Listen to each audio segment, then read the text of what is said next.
નમસ્કાર દર્શક મિત્રો, રિયલ સમાચારમાં આપનું હાર્દિક સ્વાગત છે। સમાચારોની શરૂઆત કરતા પહેલા એક નજર કરીએ આજના મુખ્ય સમાચારો પર।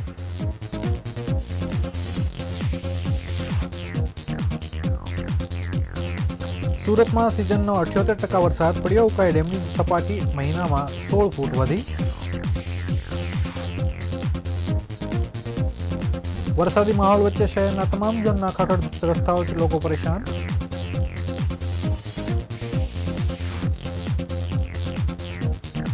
કોંગ્રેસની પિટિશન બાદ બિનહરીફ થયેલા સાંસદ મુકેશ દલાલને હાઈકોર્ટનું સમન।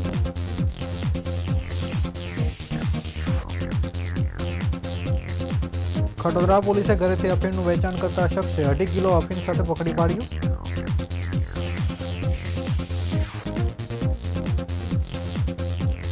અડાજણ વિસ્તારમાં અંગત અદાવતમાં યુવકની કરપીણ હત્યા।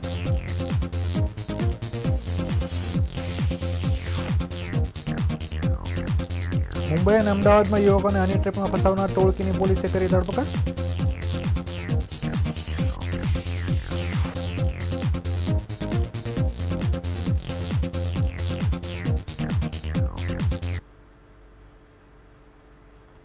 સમાચાર વિગતવાર જોઈએ। સુરતમાં હવામાન વિભાગની આગાહી પ્રમાણે આજે 29 જુલાઈના રોજ વહેલી સવારથી વરસાદી માહોલ જામ્યો છે। શહેરના અનેક વિસ્તારમાં વહેલી સવારથી હળવો વરસાદ પડી રહ્યો છે। અત્યાર સુધીમાં સરેરાશ 1 ઇંચ જેટલો વરસાદ પડ્યો છે। અત્રે ઉલ્લેખનીય છે કે સુરત જિલ્લામાં સિઝનના 45.6 ઇંચ સાથે કુલ 78% વરસાદ થયો છે, જ્યારે દક્ષિણ ગુજરાતની જીવાદોરી સમાન ઉકાઈ ડેમની સપાટી એક મહિનામાં 16 ફૂટ વધી છે। સુરત શહેરમાં મેઘમહેર જોવા મળી રહી છે। જોકે છેલ્લા 2-3 દિવસથી મેઘરાજાએ વિરામ લીધો હતો અને છૂટો છવાયો વરસાદી ઝાપટા પડી રહ્યા હતા। દરમિયાન આજે વહેલી સવારથી ફરી એક વખત મેઘરાજાની સવારી કાળા ડિબાંગ વાદળો સાથે સુરત શહેરમાં આવી પહોંચી છે। વહેલી સવારથી જ સુરત શહેરના તમામ ઝોન વિસ્તારમાં વરસાદી માહોલ જોવા મળ્યો છે, જેને લઈને વાતાવરણમાં ઠંડક પ્રસરી હતી। તો બીજી તરફ વહેલી સવારે વરસાદી માહોલ હોવાથી સ્કૂલ, કોલેજ તેમજ નોકરી ધંધે જતા લોકોને રેઇનકોટ અને છત્રી સાથે જવાની ફરજ પડી હતી, જ્યારે કેટલાક વિસ્તારમાં રસ્તા પર પાણી ફરી વળ્યા હતા। ઉકાઈ ડેમના ઉપરવાસમાં ઝાઝો વરસાદ વરસ્યો નહીં હોવાથી અત્યાર સુધીમાં રેનગેટ સ્ટેશનમાં સરેરાશ 13.52 ઇંચ વરસાદ વરસવાની સાથે સપાટી એક મહિનામાં 16 ફૂટના વધારા સાથે આજે સાંજે 321.89 પોઈન્ટ થઈ છે, જે રૂલ લેવલ કરતાં 11 ફૂટ ઓછી છે। ગત વર્ષ કરતાં આ વર્ષે હજુ પણ 8 ફૂટ ઓછું પાણી ડેમમાં આવ્યું છે।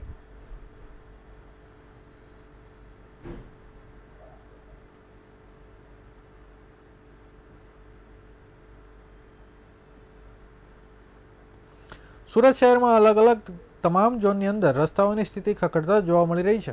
રોડ બનાવનાર એજન્સીઓ દ્વારા જ્યારે ટેન્ડર પ્રક્રિયામાં ભાગ લઈને કામ મેળવવામાં આવે છે, ત્યારે કામની ગુણવત્તાને લઈને તમામ શરતો સ્વીકારવામાં આવતી હોય છે, પણ રસ્તાની ગુણવત્તા હંમેશા શંકાના દાયરામાં આવે છે। કોર્પોરેશન દ્વારા લોકોના ટેક્સના પૈસે તેમને સારી સુવિધા આપવા માટે કરોડો રૂપિયાના ખર્ચ કરવામાં આવે છે। અધિકારીઓ અને તે નેતાઓ તેમજ એજન્સી પ્રજાના ટેક્સના પૈસા જાણે પાણીમાં વેડફવાના માટે આયોજન કરતા હોય તેવું આ રસ્તાની સ્થિતિ જોતા લાગી રહ્યું છે।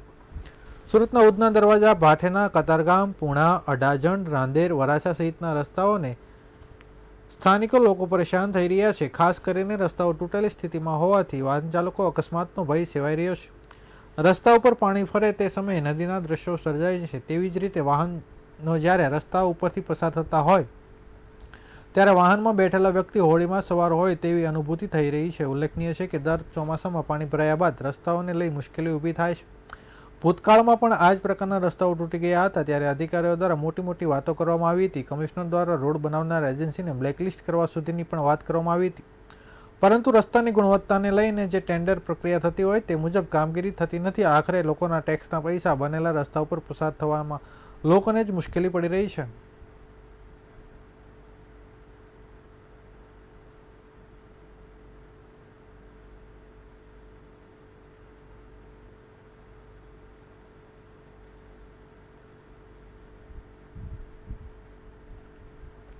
બે 2024ની લોકસભાની ચૂંટણીમાં સૌથી વધુ ચર્ચાસ્પદ બનેલી સુરત લોકસભા બેઠક બિનહરીફ વિજેતા જાહેર થયેલા મુકેશ દલાલને કોંગ્રેસે કરેલી પિટિશન બાદ હાઈકોર્ટે સમન્સ પાઠવ્યું હોવાની માહિતી સાંપડી છે। સમન્સ અંગે સાંસદ મુકેશ દલાલે જણાવ્યું કે મને હજી સુધી કોઈપણ પ્રકારનું કોર્ટનું સમન્સ મળ્યું નથી।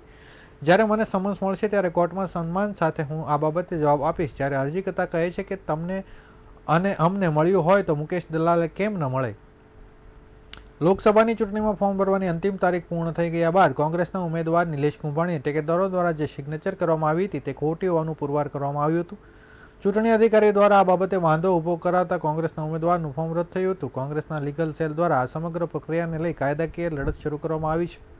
મુકેશ દલાલ સામે શરૂ થયેલ કેસમાં હાઈકોર્ટ દ્વારા સમન્સ પાઠવવામાં આવ્યું છે. કોંગ્રેસ તરફથી પિટિશન કરનાર કલ્પેશ બારોડે જણાવ્યું હતું કે ભાજપે કાવતરું રચી સુરતના લોકસભાના 19 લાખ મતદારોને મૂળભૂત અધિકારથી વંચિત રાખ્યા છે. મુકેશ દલાલ ભલે એવું કહેતા હોય કે મને સમન્સ મળ્યું નથી, પરંતુ ભારતીય જનતા પાર્ટીની તાસીર રહી છે કે જૂઠું બોલવું, જોરથી બોલવું અને જાહેરમાં બોલવું. જો અમને ન્યાય નહીં મળે તો અમે સુપ્રીમ કોર્ટ સુધી લડીશું.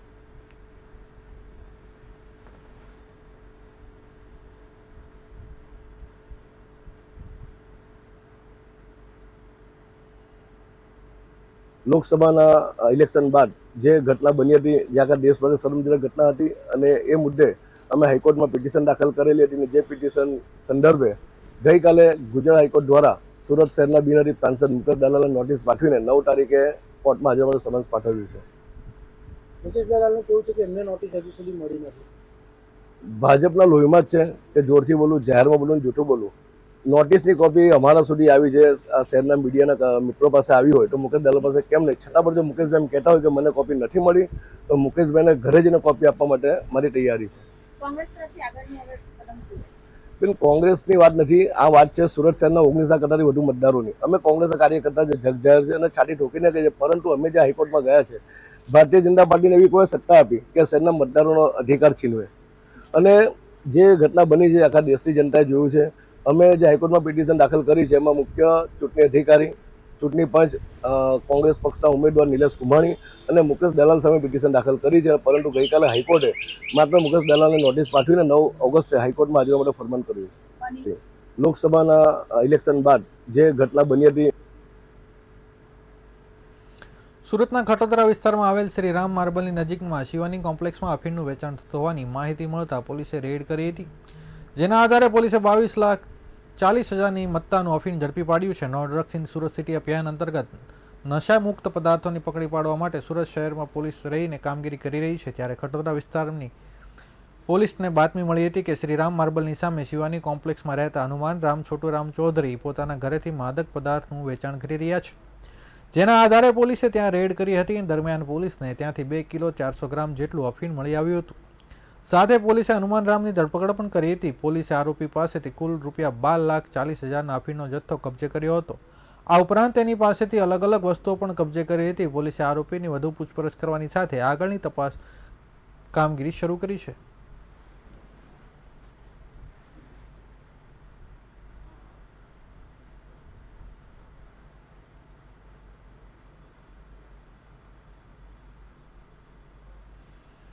સુરતમાં ફરી એકવાર હત્યાનો બનાવ સામે આવ્યો છે. ચલાબતપુરા વિસ્તારમાં આવેલા આંજણા વિસ્તારમાં યુવકની અંગત અદાવતમાં કરપીને હત્યા કરવામાં આવી છે. યુટ્યુબ ચેનલમાં કામ કરતા જુબેર ઉર્ફે જુબેર પ્રેસની હત્યા કરવામાં આવી હતી. HT ટેક્સટાઇલ માર્કેટમાં આંજણા પાસે ઘાતકી હત્યા કરવામાં આવતા પોલીસ ઉચ્ચ અધિકારીઓ ઘટના સ્થળ પર દોડી આવીને તપાસ હાથ ધરી હતી. 16 થી 17 વયના 5 થી 6 કિશોરોએ અત્યારે અંજામ આપ્યો હોવાની ચર્ચા ચાલી રહી છે. હુમલાખોરોએ તીક્ષ્ણ હથિયારના 34 જેટલા ઘા મારીને જુબેરને મોતને ઘાટ ઉતાર્યો હતો. જુબેરે 3 મહિના પહેલા તેના જ મહોલ્લામાં કેટલાક ટપરીઓ વિરુદ્ધ પોલીસમાં અરજી કરી હતી. એ જ ટપરીઓએ રાત્રે તેને એકલો જોઈને પતાવી દીધો હતો. ડીસીપી ગઢવીએ કહ્યું કે સીતારામ ચાની કિટલી ઉપર હત્યા કરવામાં આવી હતી. ઇજાગ્રસ્ત હાલતમાં તેને મેડિકલ ટ્રીટમેન્ટ માટે લઈ જવામાં આવ્યો હતો. જોકે તબીબોએ તેને મૃત જાહેર કર્યો હતો. મરણ જનારે અગાઉ આરોપી વિરુદ્ધ અરજી કરી હોવાની અંગત અદાવતમાં સમગ્ર હત્યા કરી હોવાની પ્રાથમિક તપાસમાં સામે આવ્યું છે.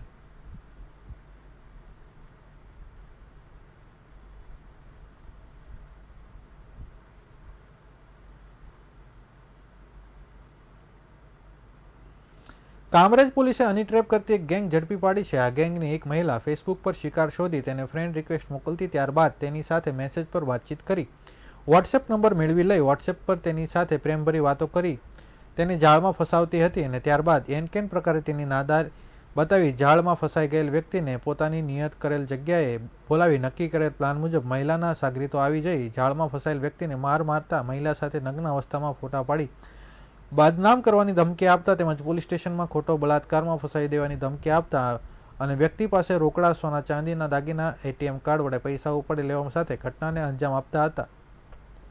કામરેજ પોલીસે આવી જ ગેંગની મહિલા સહિત 4 લોકોની ધરપકડ કરી લીધી છે. મુંબઈ અને અમદાવાદ ખાતે રહેતા 2 અલગ અલગ વ્યક્તિઓના કામરેજ પોલીસ મથકમાં આવી પોતાની સાથે એક જ મોડેસ ઓપરેટન્ડીથી હની ટ્રેપ થતી હોવાની પોલીસ ફરિયાદ લખાવી હતી.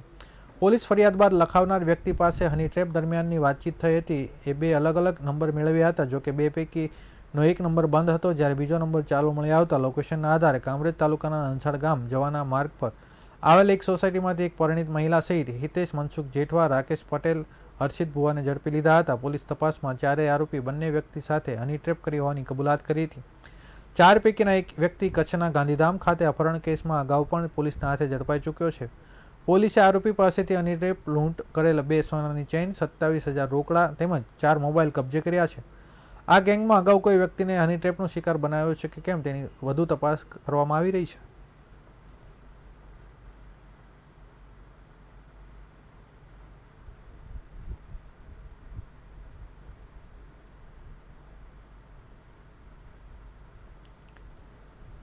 નવસારી જિલ્લા તથા ઉપરવાસમાં વરસાદને કારણે કેલિયા ડેમ 100% ભરાઈ ગયો છે. સાથે જ ઓવરફ્લો પણ થતાં વહીવટીતંત્ર દ્વારા 3 તાલુકાના 23 ગામોને એલર્ટ કરવામાં આવ્યા છે. હાલ નવસારી જિલ્લામાં ધીમી ધારે વરસાદ વરસી રહ્યો છે. વાંસદા તાલુકાના કેલિયા, ચીખલી તાલુકાનું કાકડવેલ, માંડકણા, વેલપુર ગામ, ગોંઠણ, કણભોઈ, સિયાદ અને મોગરોઈ, અમરેજ અને મિર્ઝા, સોલગારા, પીપલ, ભોંગાણ અને કલિયારી, વવલાડ તેમજ ખેરગામ તાલુકાના વાડ, ગણલેવી તાલુકાના ઉંડાચ, ગોયચી, વાઘરેજ, ખાખરાપડ અને દેસરા ગામને એલર્ટ કરવામાં આવ્યા છે. જો ઉપરવાસમાં વધુ વરસાદ વરસ્યો તો 23 ગામોના ડેમનું ઓવરફ્લો થતું પાણી ગામમાં પ્રવેશી શકે છે.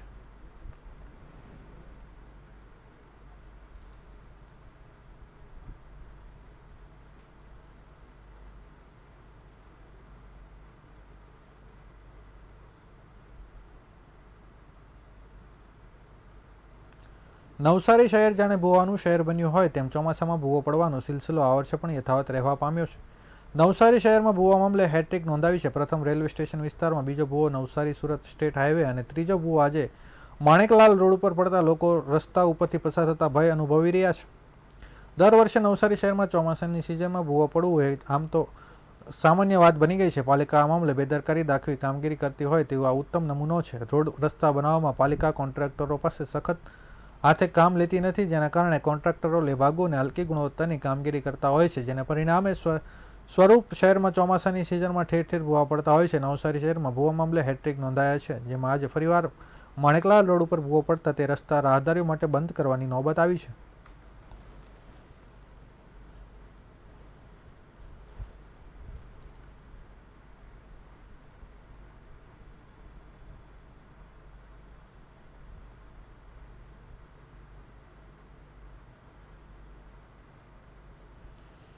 ગુજરાતમાં આમ તો દારૂબંધી કહેવામાં આવી રહી છે, છતાં બુટલેગરો દારૂની હેરફેર કરતા હોય છે. હેરાફેરી માટે આ વખતે બુટલેગરે કન્ટેનરની ડ્રાઇવિંગ સીટ પર એક ચોરખાનું તૈયાર કર્યું હતું, જેની અંદર વિદેશી દારૂ મૂકી તેઓ સુરત લાવી રહ્યા હતા. હરિયાણા પાસિંગના આ કન્ટેનરમાંથી 1552 બોટલ દારૂ મળતા પોલીસ પણ ચોંકી ઉઠી હતી. ડિંડોલી પોલીસે બાતમીના આધારે હરિયાણા પાસિંગના ટ્રાન્સપોર્ટ કન્ટેનરમાં વિદેશી દારૂ છુપાયેલો ઝડપાયો હતો. પોલીસે કન્ટેનરની તપાસ હાથ ધરી હતી. હરિયાણા પાસિંગમાં HR 55AA 3860 કન્ટેનરની જ્યારે પોલીસે તપાસ હાથ ધરી ત્યાં પોલીસ પણ ચોંકી ગઈ હતી. ચોરખાનામાંથી ભારતીય બનાવટના વિદેશી દારૂની અલગ અલગ બ્રાન્ડની 3,12,480 રૂપિયાની નાની મોટી 1552 બોટલો મળી આવી હતી. પ્રોહિબિશનના મુદ્દામાલ તથા પાયલોટિંગ કરતી ઓટો રિક્ષા સાથે 2 આરોપીઓને ઝડપી પાડી કાયદેસરની કાર્યવાહી હાથ ધરી છે. પોલીસે આખું કન્ટેનર ચેક કર્યું હતું, પરંતુ પોલીસને કંઈ મળ્યું નહોતું. પરંતુ આ કન્ટેનરમાં વિદેશી દારૂનો જથ્થો લાવવામાં આવ્યો હોવાની પોલીસને ચોક્કસ માહિતી મળી હતી, જેના કારણે પોલીસે બુટલેગર અને અન્ય જગ્યાએ વિદેશી દારૂ છુપાઈ શકે તે દરેક જગ્યાએ તપાસ શરૂ કરી હતી અને આખરે કન્ટેનરમાં ડ્રાઈવરના ઉપરના ભાગે ચોરખાનું બનાવ્યું હતું અને તેમાંથી આ દારૂની બોટલો મળી આવી હતી.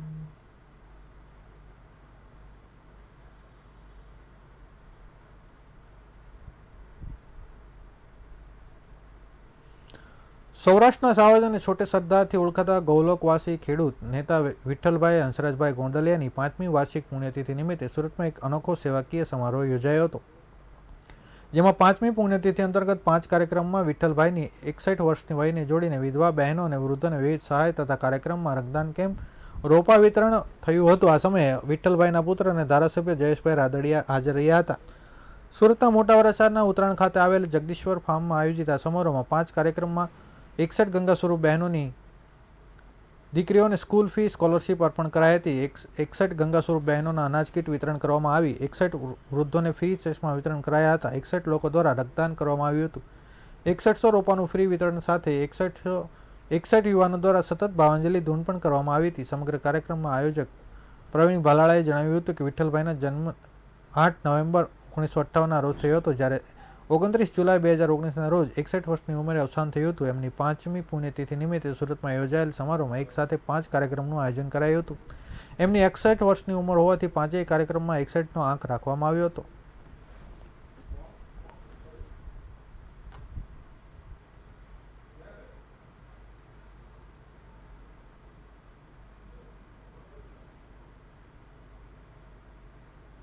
પિતાશ્રી વિઠ્ઠલભાઈ રાદડિયાની આજે 5મી વાર્ષિક પુણ્યતિથિ છે. સમગ્ર રાજ્યની અંદર 111થી વધુ સ્થાન ઉપર બ્લડ ડોનેશન કેમ્પ સહિતની અનેક સેવાકીય પ્રવૃત્તિઓ આજથી શરૂઆત થઈ છે અને 3 દિવસ આ કાર્યક્રમો ચાલવાના છે. સૌપ્રથમ તો અનેક સંસ્થાઓ અને અનેક લોકોએ જે આયોજન કર્યું છે એમનો હૃદયપૂર્વક રાદડિયા પરિવાર વતી આભાર વ્યક્ત કરું છું. આજે એના ભાગરૂપે સુરત ખાતે જે મારે પ્રવીણભાઈ ભાલાળા અને યુવાન મિત્રો ગ્રુપ દ્વારા આજે અનેકવિધ કાર્યક્રમો સેવાકીય પ્રવૃત્તિનું આયોજન થયું છે. મેં પણ અભિનંદન આપું છું અને લગભગ 111થી વધુ સ્થાન ઉપર બ્લડ ડોનેશન કેમ્પની અંદર 15,000થી વધારે બોટલ રક્ત એકત્ર થઈ રક્તના દાતાઓને પણ બિરદાવું છું અને અનેક સેવાકીય પ્રવૃત્તિ થકી અનેક નાના માણસોને એનો ખૂબ મોટો બેનિફિટ થશે. એટલે આ તમામ સંસ્થાઓને આ તકે હૃદયપૂર્વક ખૂબ ખૂબ અભિનંદન આપું. સમાચારો પૂર્ણ કરતા પહેલા ફરી એક વખત નજર કરી આજના મુખ્ય સમાચારો પર.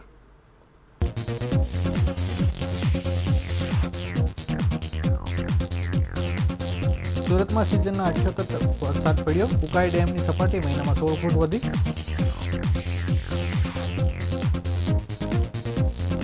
વરસાદી માહોલ વચ્ચે શહેરના તમામ ઝોનમાં ખખડધજ રસ્તાઓથી લોકો પરેશાન.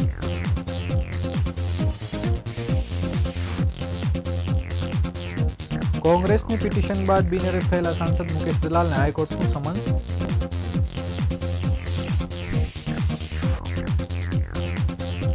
ખરદરા પોલીસે ઘરેથી અફીણનું વેચાણ કરતા શખ્સને 2.5 કિલો અફીણ સાથે પકડી પાડ્યો.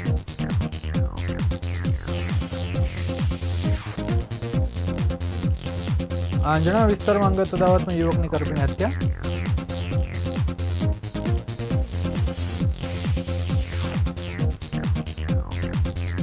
મુંબઈ અને અમદાવાદમાં યુવકોને હની ટ્રેપમાં ફસાવનાર ટોળકીની પોલીસે કરી ધરપકડ.